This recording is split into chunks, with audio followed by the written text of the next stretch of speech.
আশা করি সকল অডিয়েন্সরা খুব ভালো আছেন। এই শীতে পরাজিত হয়েও যে যার যার কাজে ঘর থেকে বের হন, এটাই স্বাভাবিক, আমাদের বের হতেই হবে। আপনারা কেউ ভিডিওটা না টেনে স্ক্রল না করে আমার কথাগুলো শুনে যাবেন, আপনাদের কাজে লাগবে। আপনারা যারা নতুন ইউজার, তারা আপনারা যারা প্রোফাইল নিয়ে কাজ করেন, হ্যাঁ, তাদের হিসাবে একরকম, আর যারা প্রোফাইল খুলে তারপর পেজ নিয়ে কাজ করেন, প্রোফাইল থেকে পেজ খুলে তাদের হিসাব আরেক রকম। আপনি যদি শুধু প্রোফাইল নিয়ে কাজ করেন তাহলে আপনার প্রোফাইলটা খুব সবসময় ক্লিয়ার রাখার চেষ্টা করবেন। আপনার যতদিন পর্যন্ত কন্টেন্ট মনিটাইজেশন সেট আপ না পাচ্ছেন, ততদিন পর্যন্ত আপনি এডিট ছাড়া যে কোনো ভিডিও এবং ছবি দিবেন, দেখবেন আইডি জলদি গ্রো হচ্ছে।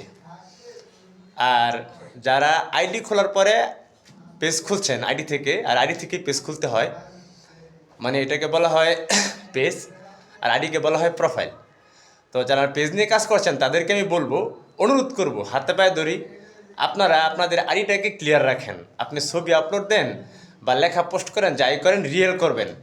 টিকটক থেকে বা ইউটিউব থেকে বা ইনস্টাগ্রাম থেকে কোনো জায়গা থেকে কোনো ভিডিও এটার মধ্যে শেয়ার করবেন না। এটা যখন আপনি ক্লিয়ার রাখবেন তখন আপনার পেজটা দ্রুত গ্রো হবে এবং সেট আপ পাবেন, দ্রুত ফলোয়ার বাড়বে। আর এখন দুইটাই সেট আপ, আগের মতো এতগুলো সেট আপ নাই, এখন দুইটাই সেট আপ। একটা আপনার স্টার সেট আপ এবং আরেকটা কন্টেন্ট মনিটাইজেশন সেট আপ। তো আপনি যদি সঠিক করে আপনি আইডি খোলেন তাহলে আপনার কন্টেন্ট মনিটাইজেশন পলিসি এটা সর্বপ্রথমে এটা লিগ্যাল থাকবে, এটা এটা সমস্যা হবে না। আর যদি আইডি খোলার সমস্যা হয় তাহলে কন্টেন্ট মনিটাইজেশন পলিসিটা আপনার, এই ইস্যুটা আপনার সহজে দূর হবে না।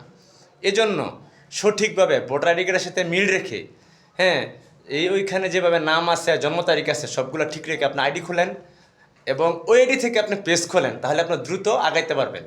আর প্রোফাইল নিয়ে কাজ করলে বেশি দূর আগান যায় না। যারা নিয়ে আমাদের শ্রদ্ধেয় স্টার সেন্টার, তাদেরকেও আমি বলি, এবং যারা স্টার সেন্টার না, তারা আজকে জেনে রাখুন, হয়তো অনেকে জানেন না, আপনারা যারা প্রোফাইল চালায় তারা প্রোফাইল দিয়ে ছাড়া কিন্তু আপনার স্টার সেন্টার হতে পারে না। তো স্টার সেন্টারদেরকে আমি বলছি, আপনারা যে আশায় মানুষদেরকে স্টার দেন, ফলোয়ার বাড়ানোর জন্য, আপনারা ওই স্টারগুলো টাকা দিয়ে না কিনা, ব্যাংক থেকে এই এতগুলো টাকা আপনার খরচ করে ডলার দিয়ে না কিনা, আপনি ভালো কন্টেন্ট তৈরি করুন, হ্যাঁ, যাতে অডিয়েন্সরা আপনার কন্টেন্ট ভালোবাসে, লাইক কমেন্ট করে এবং ফেসবুকও পছন্দ করে। তো আশা করি আমার এই সংক্ষিপ্ত কথাগুলো সবাই বুঝতে পারছেন। সবাইকে ধন্যবাদ এই ভিডিওটি দেখার জন্য। আসসালামু আলাইকুম।